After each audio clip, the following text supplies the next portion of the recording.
Natural naman kay Alex Dorantes na magkaroon ng ganyang ugali. Akala ko mas matalino siya. Pero ang totoo, isa lang siyang spoiled at praning.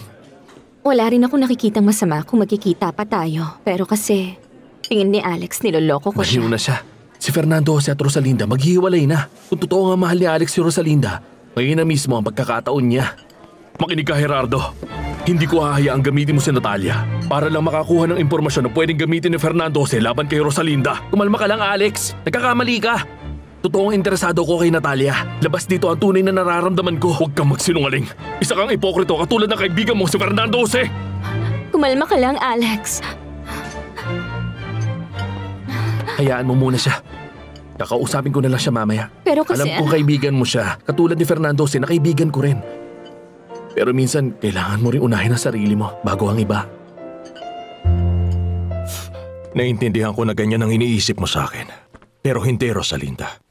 Hindi ako nandito para saktan ka. Totoo yun. Nandito ako dala ng pagmamahal at kapatawaran. Gusto ko na isang tabi muna ang mga pride natin at ipaglaban natin ang pagmamahalan natin. Pagmamahalan natin? Matagal nang tapos yun. Kahit pareho tayong may pagkukulang, hindi to ang oras sa pagsisisi. Ang malinaw lang sa akin ngayon, may ibang landas kang pinupuntahan at ganun din naman ako. Rosalinda, alam kong mahal mo pa rin ako gaya ng pagmamahal ko sa'yo. Sabihin mo lang na gusto mo magsimula ulit tayong dalawa at gagawin ko ang lahat para mapasagot kita ulit.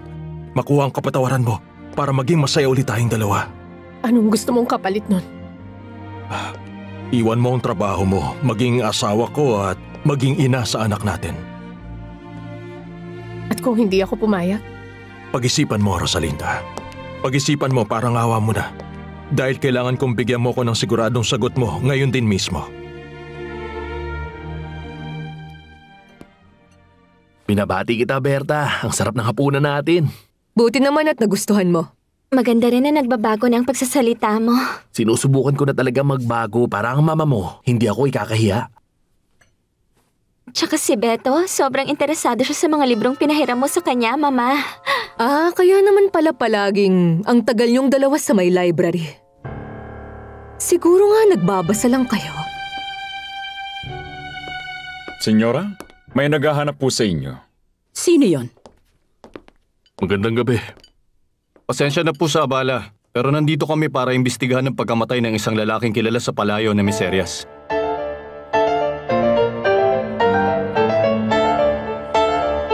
Kailangan niyo pong sumama sa amin ngayon din mismo. Bakit? Ano naman ang kinalaman ko sa pagkamatay niya? Dahil ayon sa mga pahayag na nakuha namin mula sa ilang saksi, kilala mo raw siya. Kahit kilala ko siya. Hindi ibig sabihin nun, kilala ko na rin ang pumatay sa kanya. Hindi ganun ang sinasabi namin dito. Gusto lang namin makakuha ng ilang impormasyon para maging klaro ang krimeng nangyari. Kung ganoon, kailangan ko ring sumama dahil isa ako sa mga nakakakilala. Mukhang kailangan mo rin ngang sumama sa amin. May iba pa bang nakakakilala sa namatay? Wala nang nakakakilala sa kanya. Si Berta, kilala rin siya. Nakita ko lang siya. Ayos lang yan, Berta. Huwag ka matakot. Sasama rin naman ako sa inyo eh. Para sa akin, sobrang tama lang ang ginawa mong pagharap kay Rosalinda.